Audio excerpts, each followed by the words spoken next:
Every time we measure something, whether it's the weight of a chemical, the volume of a liquid in a burette, or the distance between Earth and Mars, we face one simple question. How certain are we about this number? In science, accuracy, precision, uncertainty, and significant figures are what separate confident knowledge from mere approximation. Today, we'll uncover how scientists transform raw measurements into reliable knowledge. And it all begins with understanding what kinds of numbers we use in the first place, exact or measured. Let's begin with exact numbers. Some quantities are certain without measurement, estimation, or uncertainty. They're defined or counted, not measured. When we say there are 100 centimeters in 1 meter, or that a molecule of water contains 2 hydrogen atoms and 1 oxygen atom, these are exact relationships, fixed by definition. Counting discrete objects also yields exact numbers. If a student counts 6 test tubes, the number 6 is exact. It represents a precise count, free from any degree of uncertainty. Similarly, when we state that 1 minute equals 60 seconds, or that a class consists of 12 students, we are referring to quantities that involve no uncertainty. These numbers form the foundation upon which all measurement in science depends. In contrast, whenever a measurement is made, some degree of uncertainty inevitably enters the result. For example, when reading the volume of a liquid in a graduated cylinder, we observe the meniscus, the curved surface of the liquid, and estimate its position. If it lies between 21 and 22 milliliters, we might record 21.6 milliliters, where the 2 and 1 are certain, but the 6 is an estimate.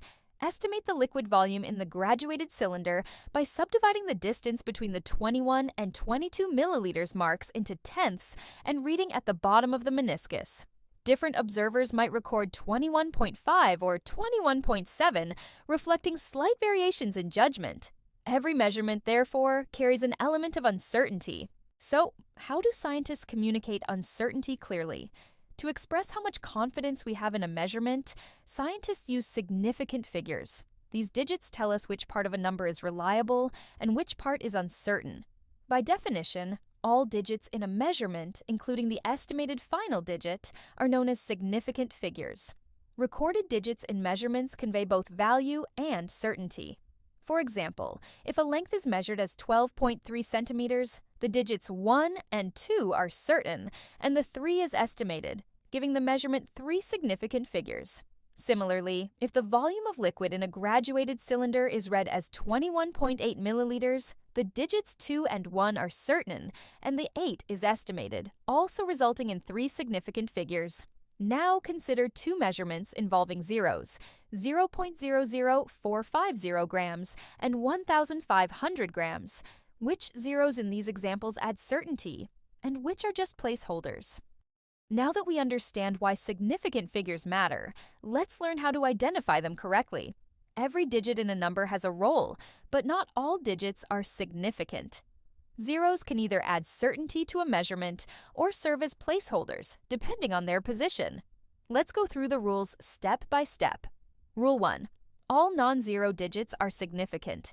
The first and simplest rule for counting significant figures is that all non-zero digits are always significant. For example, a mass recorded as 24.1 grams has 3 significant figures, with the digits 2, 4, and 1, all contributing to the measurement's accuracy. Similarly, a substance measured as 3.456 moles contains 4 significant figures, with each non-zero digit, 3, 4, 5, and 6, being significant. Rule 2. Zeros between non-zero digits are significant. Zeros that appear between non-zero digits, often called captive or interior zeros, are always significant because they represent actual measured values rather than placeholders. These zeros indicate the precision of the measurement and the instrument's ability to detect detail.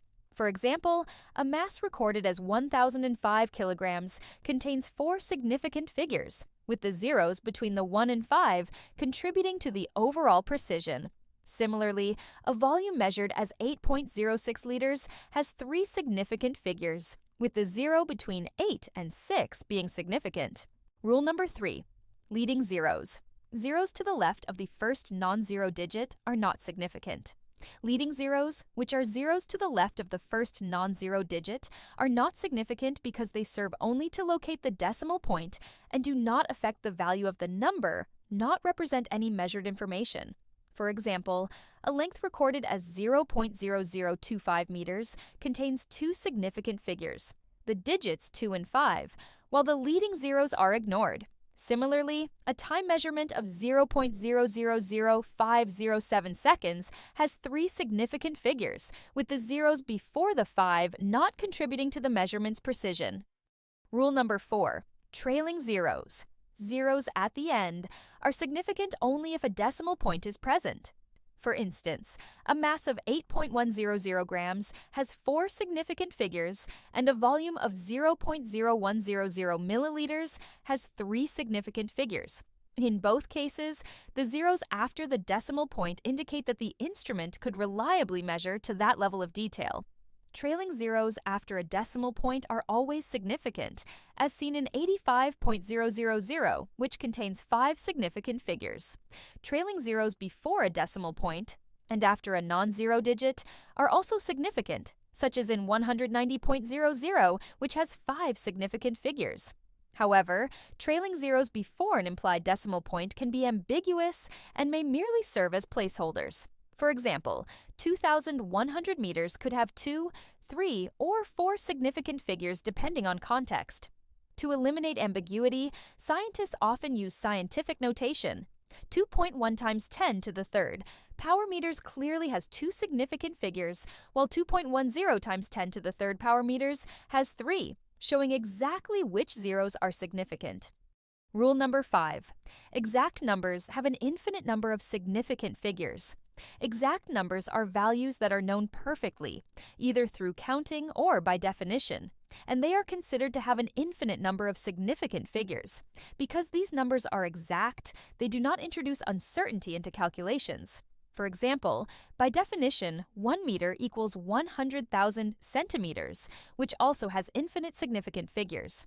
When performing calculations, multiplying or dividing by exact numbers does not affect the precision of the result, since these values are inherently certain. Rule number 6. Numbers in scientific notation retain only the significant digits shown in the coefficient. This form eliminates ambiguity by clearly separating precision from scale. For example, 2.20 times 10 to the power of 3 contains three significant figures, while 1.0090 times 10 to the power of -2 contains five significant figures. Scientific notation ensures that both very large and very small measurements can be reported in a concise and meaningful way, without confusion about which zeros are significant. Now that we can identify which digits are significant, we can apply this understanding to real calculations. Because when we multiply, divide, add, or subtract measurements, we must make sure our final answer doesn't appear more precise than the least precise data we started with. That's where the rules for significant figures in calculations come in. When we perform calculations using measured quantities, it is essential to preserve the integrity of the data. Each measurement carries its own degree of uncertainty, and our results should reflect that reality. We must avoid reporting a result that appears more precise than the measurements that produced it. First, let's learn about rounding. The basic rules for rounding are as follows. If the digit to be dropped, the one immediately to the right of the last retained digit, is less than 5, we round down and leave the retained digit unchanged. If it is greater than 5, we round up and increase the retained digit by 1. When the dropped digit is exactly 5, we round to make the retained digit even, a method known as round to even or unbiased rounding. For example, 0.028685 rounds up to 0.0287, the dropped digit 8 is greater than 5. 19.3384 rounds down to 19.3, the dropped digit 3 is less than 5. 1.8752 rounds up to 1.88, the dropped digit 2, 5 causes rounding up to an even number. 62.85 rounds down to 62.8, the dropped digit 5 leads to rounding down since the retained digit becomes even. Once rounding is understood, we apply it to calculated results, keeping the uncertainty of the original measurements in mind. When performing addition or subtraction, the result should be rounded to the same number of decimal places as the measurement with the fewest decimal places. For instance, when adding 12.11 grams plus 0.3 grams plus 1.013 grams, the calculator gives 13.423 grams. However, because the least precise value, 0.3 grams, has only one decimal place, the final result should be rounded to 13.4 grams. Similarly, when subtracting 25.00 milliliters minus 0.225 milliliters equals 24.775 milliliters, the measurement 25.00 milliliters is precise to the hundredths place. Therefore, the result must also be rounded to 24.78 milliliters. When performing multiplication and division, the result should have the same number of significant figures as the measurement with the fewest significant figures. For example, when multiplying 2.3 centimeters times 3.22 centimeters, the unrounded product is 7.406 square centimeters, but it must be rounded to 7.4 square centimeters since the measurement with the fewest significant figures, 2.3 centimeters, has only two significant figures. Finally, let's talk about accuracy and precision.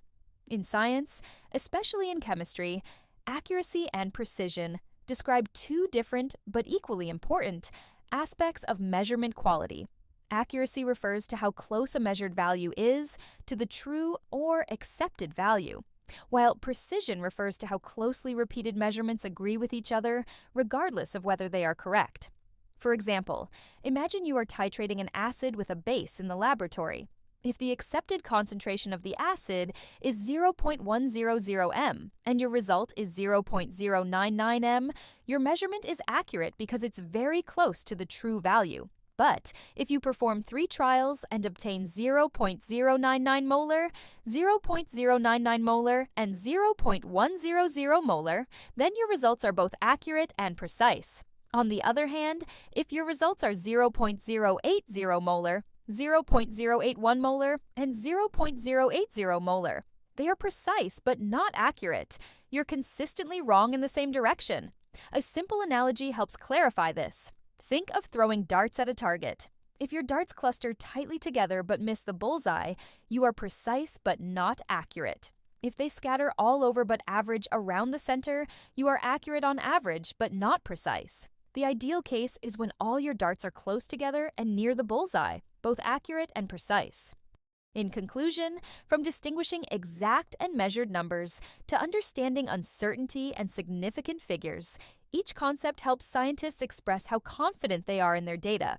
By applying the rules for counting significant figures, rounding correctly, and maintaining accuracy and precision, we ensure that every reported value reflects reality as closely as possible.